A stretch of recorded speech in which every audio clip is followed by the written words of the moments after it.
Capítulo 19. Comunhão com Deus. As elucidações do Mestre relativamente à oração sempre encontravam nos discípulos certa perplexidade, quase que invariavelmente em virtude das ideias novas que continham, acerca da concepção de Deus como Pai carinhoso e amigo.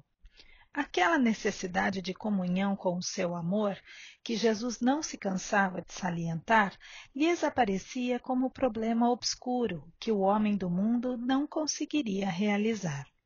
A esse tempo, os essênios constituíam um agrupamento de estudiosos das ciências da alma, caracterizando as suas atividades de modo diferente, porque sem públicas manifestações de seus princípios.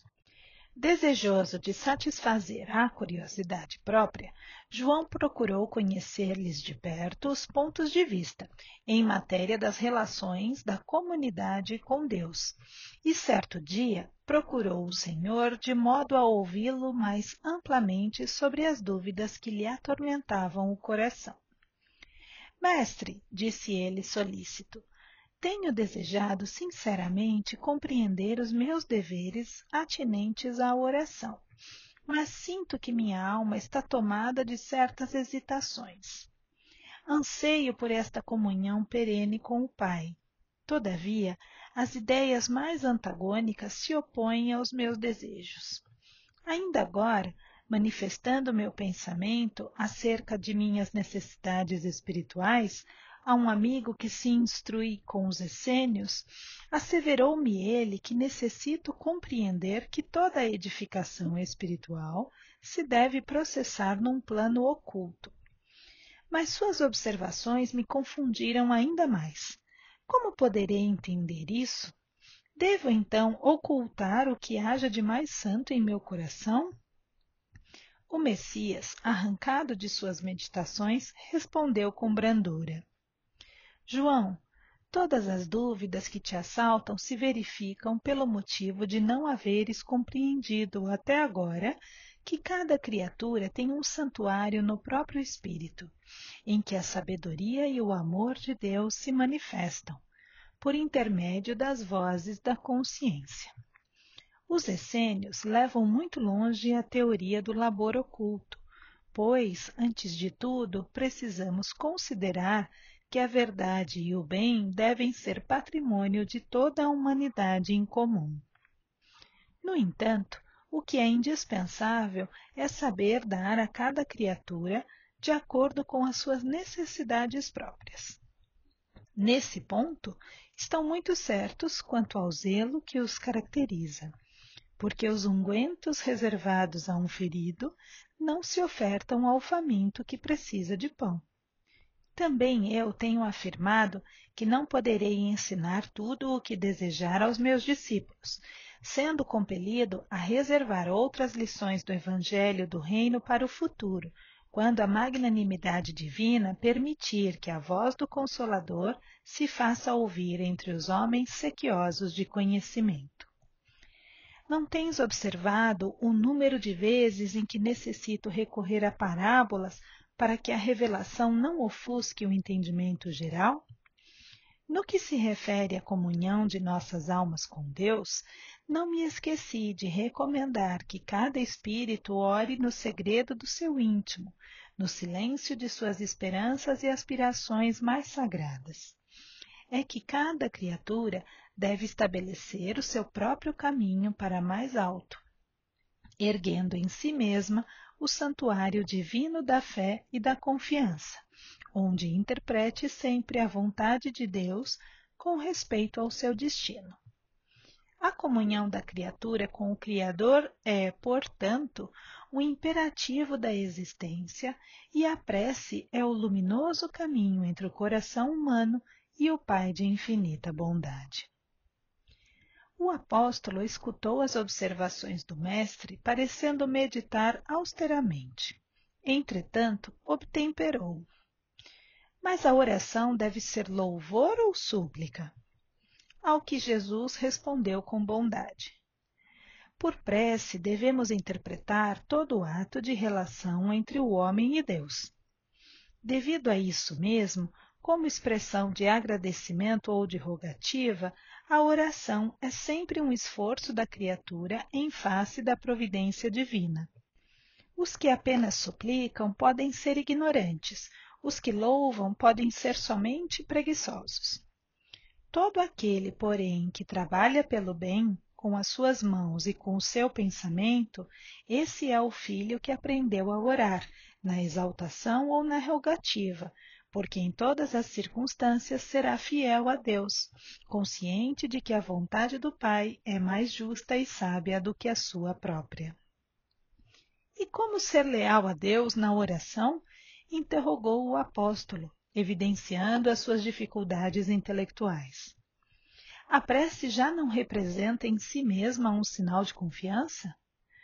Jesus contemplou-o com a sua serenidade imperturbável e retrucou: será que também tu não entendes? Não obstante a confiança expressa na oração e a fé tributada à providência superior, é preciso colocar acima delas a certeza de que os desígnios celestiais são mais sábios e misericordiosos do que o capricho próprio. É necessário que cada um se una ao Pai, comungando com a sua vontade generosa e justa, ainda que seja contrariado em determinadas ocasiões. Em suma, é imprescindível que sejamos de Deus. Quanto às lições dessa fidelidade, observemos a própria natureza em suas manifestações mais simples. Dentro dela, agem as leis de Deus e devemos reconhecer que todas essas leis correspondem à sua amorosa sabedoria, constituindo-se suas servas fiéis no trabalho universal. Já ouviste falar alguma vez que o sol se afastou do céu, cansado da paisagem escura da terra, alegando a necessidade de repousar?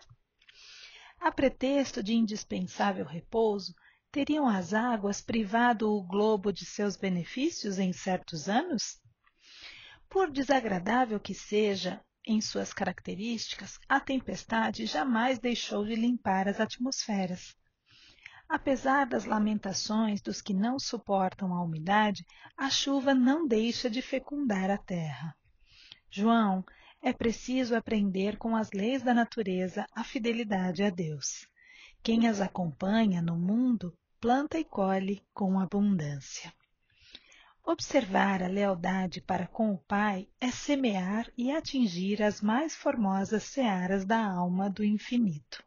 Vê, pois, que todo o problema da oração está em edificarmos o reino do céu entre os sentimentos de nosso íntimo, compreendendo que os atributos divinos se encontram também em nós. O apóstolo guardou aqueles esclarecimentos cheio de boa vontade, no sentido de alcançar a sua perfeita compreensão. Mestre, confessou respeitoso, vossas elucidações abrem uma estrada nova para minha alma. Contudo, eu vos peço, com a sinceridade da minha afeição, me ensineis, na primeira oportunidade, como deverei entender que Deus está igualmente em nós. O Messias fixou nele o olhar translúcido e, deixando perceber que não poderia ser mais explícito com o recurso das palavras, disse apenas: eu te prometo. A conversação que vimos de narrar verificara-se nas cercanias de Jerusalém, numa das ausências eventuais do mestre do círculo bem amado de sua família espiritual em Cafarnaum. No dia seguinte, Jesus e João demandaram Jericó, a fim de atender ao programa de viagem organizado pelo primeiro. Na excursão a pé, ambos se entretinham em admirar as poucas belezas do caminho, escassamente favorecido pela natureza. A paisagem era árida e as árvores existentes apresentavam as frondes recurvadas, entremostrando a pobreza da região, que não lhes incentivava o desenvolvimento. Não longe de uma pequena herdade, o mestre e o apóstolo encontraram um rude lavrador, cavando grande poço à beira do caminho. Bagas de suor lhe desciam da fronte, mas seus braços fortes iam e vinham à terra, na ânsia de procurar o líquido precioso. Ante aquele quadro, Jesus estacionou com o discípulo, a pretexto de breve descanso, e, revelando o interesse que aquele esforço lhe despertava, perguntou ao trabalhador: Amigo, que fazes? Busco a água que nos falta, redarguiu com um sorriso o interpelado. A chuva é assim tão escassa nessas paragens? Tornou Jesus, evidenciando o afetuoso cuidado. Sim, nas proximidades de Jericó, ultimamente, a chuva se vem tornando uma verdadeira graça de Deus. O homem do campo prosseguiu no seu trabalho exaustivo, mas, apontando para ele, o Messias disse a João em tom amigo: Este quadro da natureza é bastante singelo, porém é na simplicidade que encontramos os símbolos mais puros. Observa, João, que este homem compreende que sem a chuva não haveria mananciais na terra, mas não para em seu esforço, procurando o reservatório que a providência divina armazenou no subsolo. A imagem é pálida, todavia chega para compreenderes como Deus reside também em nós. Dentro do símbolo, temos de entender a chuva como o favor de sua misericórdia, sem o qual nada possuiríamos. Esta paisagem deserta de Jericó pode representar a alma humana, vazia de sentimentos santificadores. Este trabalhador simboliza o cristão ativo, cavando junto dos caminhos áridos, muitas vezes com sacrifício, suor e lágrimas, para encontrar a luz divina em seu coração. E a água é o símbolo mais perfeito da essência de Deus, que tanto está nos céus como na terra. O discípulo guardou aquelas palavras, sabendo que realizara uma aquisição de claridades imorredoras. Contemplou o grande poço, onde a água clara começava a surgir, depois de imenso esforço do humilde trabalhador, que a procurava desde muitos dias, e teve a nítida compreensão do que constituía a necessária comunhão com Deus. Experimentando o indefinível júbilo no coração, tomou das mãos do Messias e as osculou, com a alegria do seu espírito alvoroçado. Confortado, como alguém que vencera grande combate íntimo, João sentiu que finalmente compreendera.